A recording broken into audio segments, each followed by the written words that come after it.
एक मोठी बातमी समोर येते। पाकिस्तानच्या हवाई हद्दीतून उड्डाण थांबवण्याचा निर्णय घेतलाय। मोठ्या विमान कंपन्यांचा दणका बघायला मिळतोय।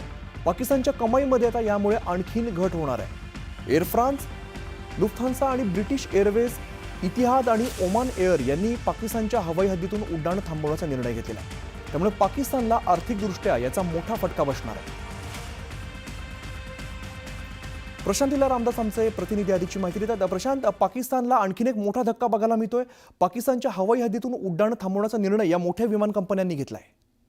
बरोबर आहे। जागतिक विमान कंपन्या जसे एअर फ्रान्स आहे, लुफ्थान्सा आहे, ब्रिटिश एअरवेज आहे, इतिहाद आहे, ओमान एअर आहे, यासारख्या मोठ्या कंपन्या ज्या आहेत, ज्या जगभरात प्रवास करत असतात, एका देशातून दुसऱ्या देशामध्ये प्रवाशांना घेऊन जात असतात, त्यामधून त्यांनी एक मोठा निर्णय घेतलाय।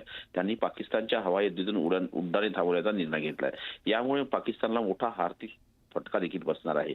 या महत्त्वाचं म्हणजे पाकिस्तान आपली हवाई हद्द वापरणाऱ्या आंतरराष्ट्रीय विमान कंपन्यांकडून मोठ्या प्रमाणात ओव्हरफ्लाईट शुल्क घेतो आणि याच्या माध्यमातून त्यांना आपलं आर्थिक उन्नती साधण्याकरता एक मोठी मदत होत असते। पण असं आता जर या सर्व कंपन्यांनी निर्णय घेतल्यामुळे, विमान कंपन्यांनी मार्ग वळवल्यामुळे ती कमाई थांबणार आहे। त्यामुळे मोठा धक्का आणि मोठा दणका हा पाकिस्तानच्या आर्थिक उन्नतीसाठी भेटणार आहे आणि त्यामुळे त्यांचं आर्थिक गणित जे आहे कोलमडणार असल्याची माहिती पुढे आली आहे। त्यामुळे भारत सरकारच्या भूमिकेला पाठिंबा देण्याचं काम या एअरलाइन्स कंपन्यांनी केलं आहे। त्यामुळे एक मोठा धक्का पाकिस्तानला बसलेला आहे। निश्चित पाकिस्तानला धक्क्यांवर धक्के बसताना बघायला मिळतात। धन्यवाद प्रशांत या सगळ्या सविस्तर माहितीसाठी।